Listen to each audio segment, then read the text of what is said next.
मंडळी, गणपती स्थापनेसाठी जसे आपण मराठी मंत्र स्तोत्र सांगितले होते त्याचप्रमाणे अगदी विधिवत पण सोप्या पद्धतीने गणपतींचे विसर्जन आणि उत्तरपूजा कशी करावी तर या एका गोष्टीची आवर्जून आपण लक्ष द्यावे। नकळतपणे बऱ्याच जणांकडून ही चूक होत असते, ती म्हणजे गणपती विसर्जनावेळी बरेच जण उत्तरपूजा सकाळीच करून घेतात आणि दुपारी किंवा संध्याकाळी विसर्जन केले जाते। पण असं न करता उत्तरपूजा गणपती विसर्जन करण्यापूर्वी थोड्या वेळ आधीच करावी आणि त्यानंतर गणपतींचे लगेचच विसर्जन करावे। गणपतींची स्थापना केल्यानंतर आपापल्या परंपरेनुसार त्या दिवशी म्हणजे तुमचा जर गणपती 1.5 दिवसांनंतर विसर्जित केला जात असेल किंवा 3 दिवसांचा किंवा 5 दिवसांचा किंवा 7 दिवस किंवा अनंत चतुर्दशीपर्यंत आपण विसर्जन करत असतो तर आपल्या कुलपरंपरेनुसार त्या दिवशी आपण विसर्जन करावं। त्यानंतर आचमन करून केलेला संकल्प सोडावा। त्यासाठी उजव्या हातामध्ये थोडं पाणी, हळदी कुंकू, अक्षता घेऊन म्हणावे, हे गणराया,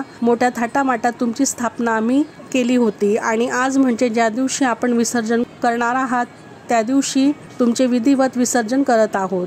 तुम्ही सोन्याच्या पावलांनी आमच्या घरामध्ये आलेले आहात। तुमच्या येण्याने माझ्या घरामध्ये सुख, समृद्धी, शांती, आयु, आरोग्य, आनंद, भरभराट आली आहे।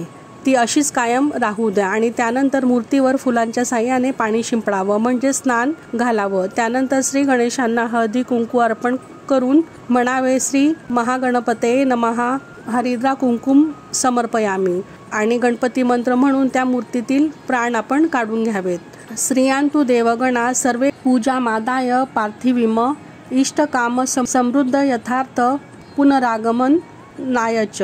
हा मंत्र म्हणून गणपती बाप्पांच्या डोक्यावर अक्षदा अर्पण कराव्यात। तसेच गणपती बाप्पांसोबत शिदोरी काय द्यावी तर 5 करंजा, मोदक, लाडू असे आपण द्यावे आणि गणपती बाप्पांची मूर्ती स्वच्छ पाण्याच्या प्रवाहात विसर्जित करावी। श्री स्वामी समर्थ।